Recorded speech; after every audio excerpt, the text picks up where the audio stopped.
Hi, this is Dan Cortopassi of TSG Multimedia, and today I'm reviewing ExactRail GSC flat cars. These come in two varieties. There's a 53-foot 6 version, and there's a 42-foot version. And these particular examples are both painted in Union Pacific Maintenance of Way green, but they do come in other paint schemes as well. And from what I've been able to determine, they're prototypically accurate cars. As you can see, they come without the deck on, and the deck is supplied in this photo-etched wood piece that's separate, and that's left up to the modeler to install and paint. I would probably recommend painting it before doing that. These cars have very nice detail. You can even see the brake detail from the top when the deck's not on it. They come with Katie scale couplers and uncoupling levers and brake wheels, vertical. The printing and graphics on these cars is excellent. Even the very tiny writing is legible, some of it only with the magnifying glass. And one thing I really like about these particular cars is that every one of the Union Pacific Maintenance of Way schemes is actually different. I actually have a couple more of the 42-foot cars, and they're all painted differently after specific prototype cars, because apparently Union Pacific's standards aren't as enforced as much on maintenance of way equipment, understandably. So they're actually kind of neat because they're the same but painted different. So I like that. It's a nice prototype touch from ExactRail. So I checked the coupler height on both cars, and they're pretty much spot on. One of them on one end was just, like a hair, and literally a hair high, but not enough probably for it to make any difference. So pretty good that way. It's always nice when the couplers don't need any adjustment.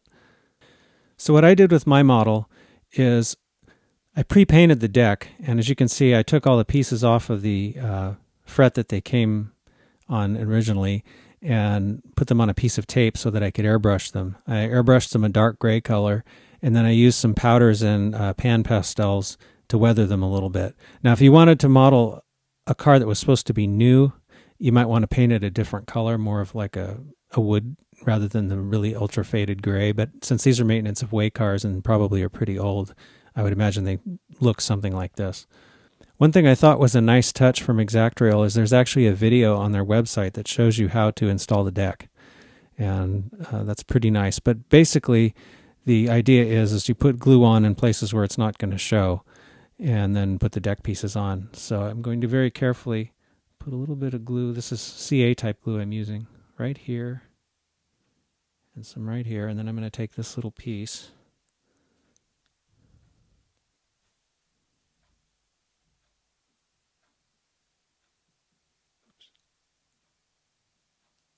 Just put it in there like that.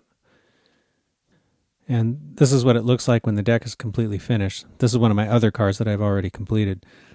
But looks pretty nice. I like the fact that the metal parts are a different color because of the nature of the construction. Lends itself to that pretty well. And all it really would need now is maybe a little bit more weathering and some kind of a load maybe.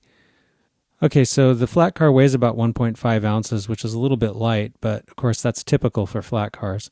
The center sill part of the car, which you can't see because the deck's on now, appears to be made out of die-cast metal, and the rest of it's plastic. So that does give it a little bit of weight. It's worth noting that the 53-foot 6-inch cars come in two different versions. There's one with 43-foot 3-inch truck centers and another one with 42-foot truck centers. And apparently they're based on different prototypes. So they're offered, I'm assuming that the cars are offered in whichever prototype is appropriate for the paint scheme. I was thinking of maybe taking off a spike because of the some assembly required part of this car, but it's advertised that way on the ExactRail website that the deck is user installed, so I don't think that's really fair. So honestly, I can't find anything wrong with this car to fault with it, so I'm going to give it 10 out of 10 spikes.